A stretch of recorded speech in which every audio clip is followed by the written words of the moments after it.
Mes amis, bonjour et bienvenue dans cette nouvelle vidéo.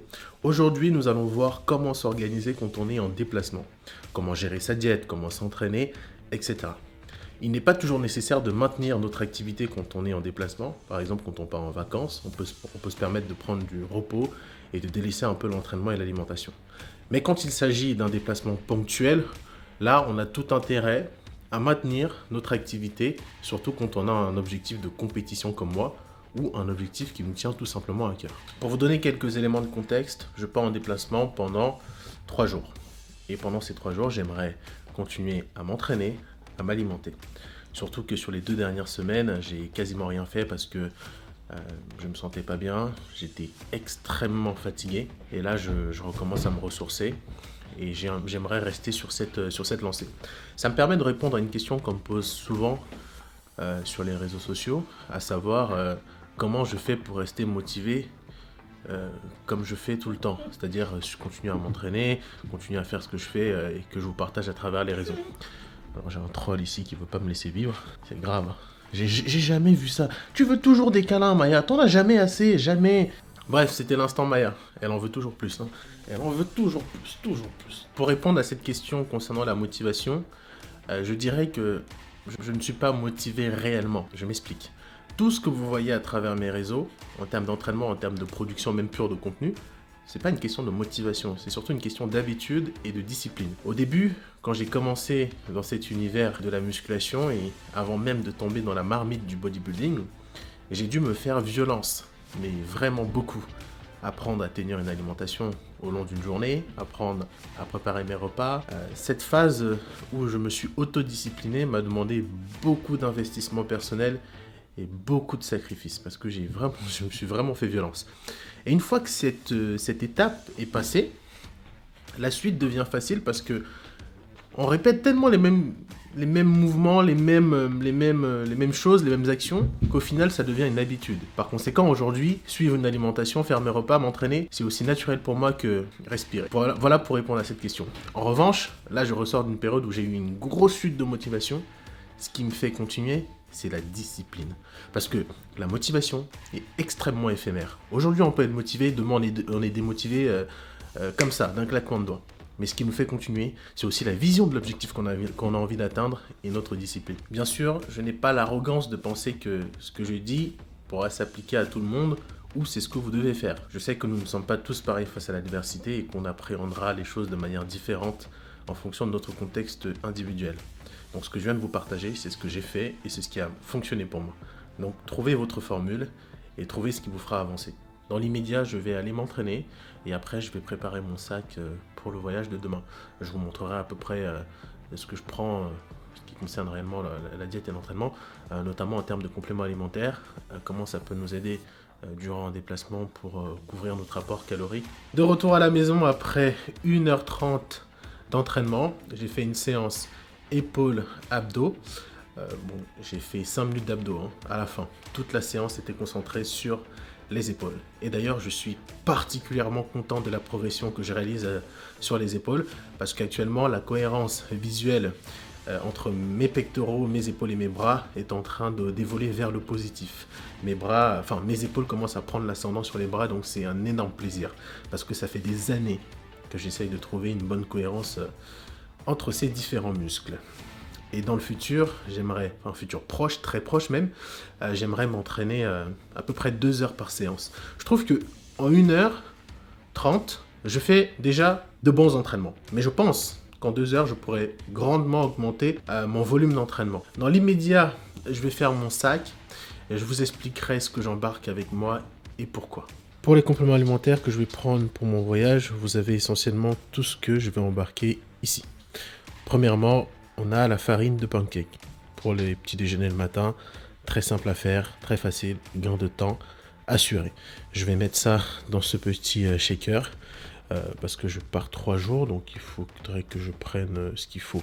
Je ne vais pas embarquer le sac avec moi. Je vais mettre ça là, c'est plus pratique. Ensuite, le Mutant-Masse. J'en ai parlé de ce gainer à plusieurs reprises, notamment sur Instagram. Et je vous le redis aujourd'hui, c'est le meilleur gainer que j'ai goûté à ce jour. Il vous apporte énormément de glucides et en plus, il n'est pas bourré de sucre. Alors, il y a du sucre dedans, mais c'est pas abusé, c'est vraiment très correct. Donc pareil que pour la farine de pancake, je vais mettre du mût en masse, pas dans ce shaker, mais dans un autre. Comme ça, j'ai deux trucs pour des petits déj le matin que je peux faire facilement, gain de temps assuré. Ensuite, Arthroxine pour la protection des articulations, super important, surtout pour moi. Donc j'utilise des charges lourdes à l'entraînement, donc il faut prévenir les blessures sur ce point. Ensuite, vitamine C, vitamine D et du bois bandé. Ah oui, il faut toujours être armé quand on voyage. Non, je déconne. Surtout, pour moi, je prends souvent du Doliprane et de l'aspirine. Voilà, parce qu'on peut avoir des gros maux de tête, on peut attraper froid, enfin bref. Toujours ces deux trucs avec moi quand je me déplace. Ça y est, je suis arrivé. Je vous ai épargné le voyage. Je me suis levé très tôt, donc il fallait speeder. Et donc je n'ai pas pris la peine de filmer. Je vais me dépêcher d'aller à un premier rendez-vous. Ensuite, on ira faire les courses et puis je vous montrerai toute l'organisation que je vais mettre en place pour quand même maintenir une bonne alimentation et surtout pouvoir m'entraîner. Je suis complètement épuisé. J'ai pas arrêté de courir partout depuis que je suis arrivé. Donc j'ai rien mangé depuis ce matin. Je me suis levé à 5 heures. Il est 15 heures. Et pendant tout ce temps, je n'avais rien dans le ventre. Donc là, je vais me faire un petit truc à manger. Je vais vous montrer ce que je fais. J'ai toujours pas fait les courses. Il faut que je me dépêche d'aller les faire. Mais d'abord, je vais manger un truc parce que je suis au bord de l'hypoglycémie. Et avant ça, je vais me prendre un petit café. J'ai découvert le café très tard, mais vraiment très tard, il y a quelques mois maintenant. Avant, je m'interdisais de boire du café, mais depuis que je dors moins de 7 heures par nuit, je vous avoue que le café, c'est devenu mon meilleur ami. Et pour ceux qui n'apprécieraient pas le café, je vous conseille d'essayer. De base, je suis un grand fan de thé, mais maintenant, je mets le café à la même échelle que le thé, bon, un petit peu en dessous. Mais plus j'en consomme, plus je m'intéresse au café, plus je me dis que voilà, il y a peut-être une place à aller chercher devant le thé. Premier repas de la journée. Un repas simple et rapide à faire. Une omelette avec 5 œufs et du pain de mie avec de la farine d'avoine et quelques noix. Concernant les œufs, ici c'est 5 œufs complets. J'aurais aimé mettre de la tomate, un peu de poivron jaune, peut-être un peu de poivron rouge aussi, pour avoir de la consistance. Mais j'avais pas tout ça à disposition, donc j'ai fait avec les moyens du bord. Pour le pain de mie, franchement, c'est le bon compromis pour les glucides. J'ai regardé les valeurs nutritionnelles. Par tranche, on a 12 grammes de glucides. Donc là, j'en ai combien? J'en ai 5. Donc 12 x 5, ça fait combien? Ça fait 60. 60 grammes de glucides, franchement, c'est très bien. Très bien pour un premier repas. Avec ceci, je vais prendre un bon petit jus d'orange et évidemment des fruits. Je vais manger des pommes avec ça. De retour des courses, je n'ai rien acheté d'extraordinaire par rapport à ce que je consomme habituellement. Mais je vais quand même vous présenter cela en vous expliquant rapidement comment je vais agencer tout ça. Le but, quand on est dans un déplacement comme ça, en tout cas le mien, c'est pas de se rajouter des contraintes supplémentaires. Donc ce soir, je suis fatigué, j'ai pas forcément envie de cuisiner là. Donc je vais commander un truc à manger et je vais être tranquille. En fait, je pense que quand on se déplace pour des vacances, etc., on ne devrait pas vraiment se compliquer la vie. On oublie la diète, même l'entraînement, le but c'est de se reposer. Mais quand on a un petit déplacement de 2-3 jours, voilà, c'est quand même bien de pouvoir maintenir un rythme, on va dire, constant, à la fois pour l'entraînement et l'alimentation, quand c'est possible.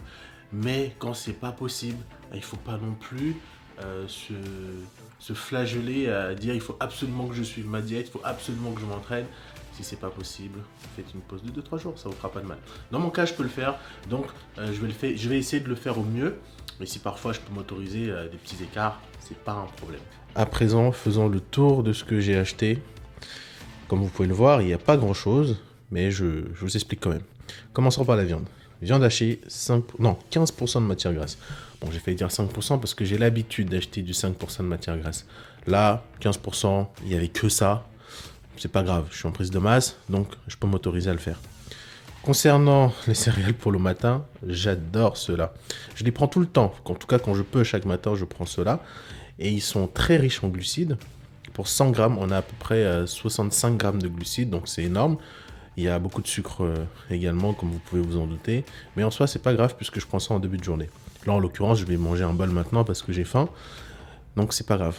Habituellement, je couple cela avec des flocons d'avoine. Mais je me rends compte que j'ai pas acheté de flocons d'avoine. J'ai pas acheté de bonbons non plus. C'est la première chose que je prends pourtant quand je fais des courses. Ça se voit que j'étais fatigué. Mais bref, j'ai pris des pâtes parce que c'est simple à faire en fait. Je mange pas souvent des pâtes. Je trouve que l'indice de satiété au niveau des pâtes n'est pas extraordinaire. Donc j'ai plutôt tendance à privilégier le riz que les pâtes. Mais là, je me montre pragmatique. Je sais que les pâtes, ça va être facile à faire, simple à consommer. Et je peux en manger beaucoup. Donc allez, je prends les pâtes. J'ai pris des œufs. Classique, hein, ça va me durer à peu près 2 jours ça, il doit avoir 20 œufs là, on va dire maximum 3 jours, donc le temps que je suis là. Les pommes de terre, c'est facile à faire, là vous allez me dire il y en a beaucoup pour 3 jours à peu près, mais détrompez-vous, ça va ultra vite à manger les pommes de terre. Des fruits, évidemment, comme je l'ai toujours dit, ayez des fruits dans vos repas tous les jours, les bons fruits. Ensuite, du lait. Pourquoi le lait? Tout simple, parce qu'il y a ça. Je sais qu'on a l'habitude de vous dire de ne pas consommer de lait, etc. Blablabla. Personnellement, j'adore le lait et j'en consommerai toujours. C'est la base pour moi. Voilà pour ce qui est des courses. Et en revisitant tout cela avec vous, je me rends compte que j'aurais pu acheter des choses qui m'auraient vraiment facilité grandement la vie. Je pense ici particulièrement au pain de mie avec de la truite fumée et de l'avocat pour faire des toasts tous les matins ou même quand j'en ai envie.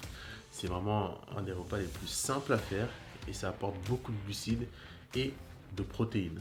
Surtout quand tu n'es pas dans un contexte où tu es à l'aise, tu n'as pas envie de cuisiner, tu n'as pas envie de faire ci.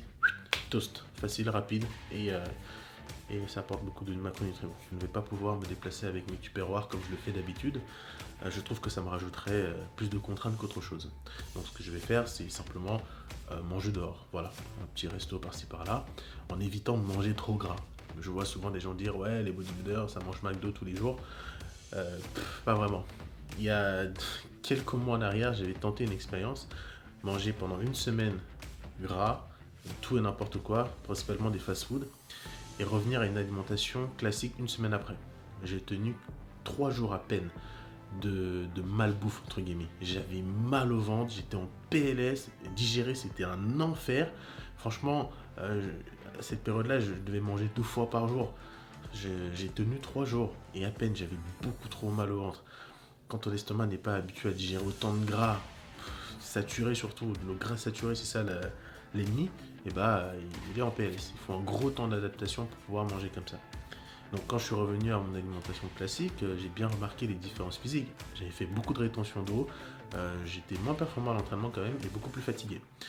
Donc voilà, il faut quand même s'adapter en termes d'alimentation, mais ça ne veut pas dire que je vais aller bouffer un McDo toutes les 2 heures. Bon, finalement, je me suis motivé pour aller m'entraîner. Et bordel, on est vraiment accro au gym, hein, c'est impressionnant. J'ai trouvé une petite salle pas loin de là où je suis logé. Elle a l'air sympa, c'est un peu une salle un peu old school. Je vais vous montrer ça. Et ce serait bien sympa d'avoir ce type de salle proche de chez moi à Paris. J'ai pu entrer à la salle avec quelques galères parce qu'il n'y avait personne à l'accueil. Elle est vraiment sympa. J'aime plutôt bien le matos et surtout il n'y a pas beaucoup de monde. En fait ça fait salle conviviale, du coup c'est plutôt agréable de pouvoir avoir ce genre de salle à proximité. C'est tout ce qui me manque vraiment sur Paris. Et puis les machines, franchement, je préfère ça c'est du Hammer, donc c'est parfait. Largement mieux que du Technogym qu'on peut retrouver chez Fitness Park. Ça aurait été vraiment une bonne salle pour la prépa, mais voilà, je suis pas dans le coin. Donc on va pouvoir faire une petite séance jambes. En plus, pour les jambes, il y a vraiment de quoi faire. Là, on a un vrai hack squat, ce qui manque beaucoup dans les salles généralement. Une bonne presse honnêtement, il y a vraiment de quoi faire pour les jambes. En plein leg day, mais je m'arrête pour vous partager une réflexion qui a germé dans mon esprit. Je perçois de plus en plus mon physique comme un fardeau. Pas la pratique du bodybuilding, mais bien le physique. Faites la différence entre les deux, parce que la pratique, c'est plus ou moins très intime, et c'est forcément en lien avec le physique qui l'est lui-même. Mais on peut pratiquer le bodybuilding sans aller aussi loin, c'est-à-dire faire des compétitions, etc. Mais le point de vue de la compétition change beaucoup le rapport qu'on a avec son corps et l'investissement qu'on doit fournir pour le développer, le maintenir et toujours répondre à des critères de plus en plus exigeants. Et je crois que je suis piégé un petit peu dans un paradoxe très bizarre, voire même bouleversant. C'est-à-dire que quelque part, je trouve que ce physique devient vraiment un fardeau parce que tout ce que je fais, tout ce que j'investis comme temps, dedans, en fait, je me dis finalement que je ne vais jamais me libérer de l'exigence que ça demande, de l'épuisement que ça peut engendrer. Et paradoxalement, ça me procure un plaisir immense de faire tout cela et de progresser. Et donc, des fois, je me demande où est le juste milieu. Est-ce que c'est le fait que je fasse de la compétition qui me fait me poser ce type de questions, ou est-ce que c'est parce que j'ai poussé la pratique trop loin? Enfin voilà, je me pose souvent ce type de questions. Ou c'est peut-être le leg day qui me fait péter les plombs parce que je comprends pas comment on peut aimer cette séance. C'est très difficile. Et ça fait 3 semaines que j'ai pas travaillé les jambes suite à la déchirure au quadriceps gauche. Ça va mieux. Et là j'ai repris la séance, j'ai repris les jambes aujourd'hui après vraiment 3 semaines sans rien faire au niveau des quadriceps. D'ailleurs je vais vous montrer ce que ça donne. Après 3 semaines d'arrêt, on n'est pas trop mal. Je trouve quand même qu'il y a une petite régression au niveau des quadriceps. Mais bon, j'ai le temps de faire progresser tout ça. Le point d'attention, mais le gros point d'attention, c'est quand même les ischios. Les ischios qui ne progressent pas comme j'aimerais, mais ça va, il y a une progression. Au niveau des mollets, c'est purement génétique. J'ai besoin de rien faire pour que ça progresse. Je ne les travaille pas. Et je trouve que l'harmonie là est très bien. Parce que si je travaillais les mollets, ils seraient beaucoup trop gros. Et ça pourrait même casser la ligne avec mes quadriceps. Donc j'évite au maximum de trop me focus dessus. Comme je vous ai dit plus tôt dans la vidéo, je vais pas me faire chier ce soir. Ce sera resto. Là on a la possibilité de manger des trucs clean et quelque part de se faire plaisir entre guillemets. Nabil, t'en penses quoi de ce resto là? On va bien manger. Ça reste propre quand même. Ouais, c'est clean. Dis-leur parce qu'il y en a qui sont un peu matrixés par le fait de manger diète riz poulet tous les jours. Non, franchement, c'est clean. On va bien manger. Il y a tout ce qu'il faut en plus. Donc, il n'y a pas besoin de se prendre la tête. Toujours pareil, manger clean. De temps en temps, se faire plaisir. Magnifique. Niveau entrée, on a des crevettes de Madagascar, des grosses crevettes, avec une petite sauce là, du pain, la base. Bon, ça sert à rien, mais j'ai pris un Coca Zéro. Moi, je suis plus fan du Coca Zéro que du Coca avec du sucre. Je trouve que le goût est meilleur. Nabil qui défonce ses crevettes. Ah ouais, il a faim. En même temps, il fait le ramadan. Il fait le ramadan en même temps. Force, frérot. Regardez-moi ce plat. Des couleurs incroyables. Vraiment. Si je pouvais manger ça du lundi au dimanche, à la place de mon riz poulet, je serais content. Mais par contre, niveau quantité, c'est pas ouf, C'est pas ouf. Mais voilà. Typiquement, si vous sortez et que vous n'avez pas le temps de manger, si vous prenez ça, c'est même peut-être mieux que votre diète de base. Donc, faites-vous plaisir, entre guillemets, quand vous n'avez pas la capacité de manger un repas de votre diète. Le message que je veux faire passer dans cette vidéo, c'est émancipez-vous du dogme dans lequel vous avez été plongé pendant de nombreuses années. En tout cas, pour certains. Ce dogme consiste à dire vous devez être en diète tout le temps, peu importe votre contexte, vous devez suivre votre alimentation. Vous allez à un mariage, vous ramenez un tupperware. Vous allez à un anniversaire, vous ramenez un tupperware. À Noël, vous avez un tupperware. Bref, vous avez compris, ce n'est pas ce qu'il faut faire en permanence. Si vous êtes compétiteur en sèche, c'est très clair. Vous avez un objectif, vous devez y aller. Et pour 90% d'entre vous, voire même plus, ce n'est pas du tout le cas. Donc ne vous rajoutez pas des contraintes qui ne sont pas nécessaires. Et parfois, sortir un petit peu du contexte de diète, entraînement, etc. Ça peut vous permettre de vous ressourcer, de faire peau neuve et ensuite de revenir avec plus d'énergie. Donc c'est le message que je voulais faire passer dans cette vidéo.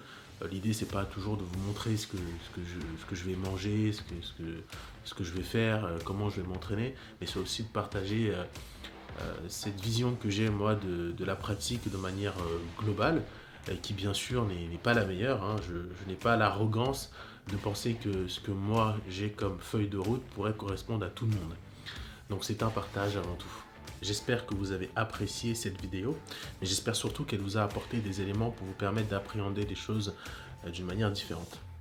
Je vous remercie énormément pour tout le soutien que vous apportez à la chaîne et je vous dis à très bientôt.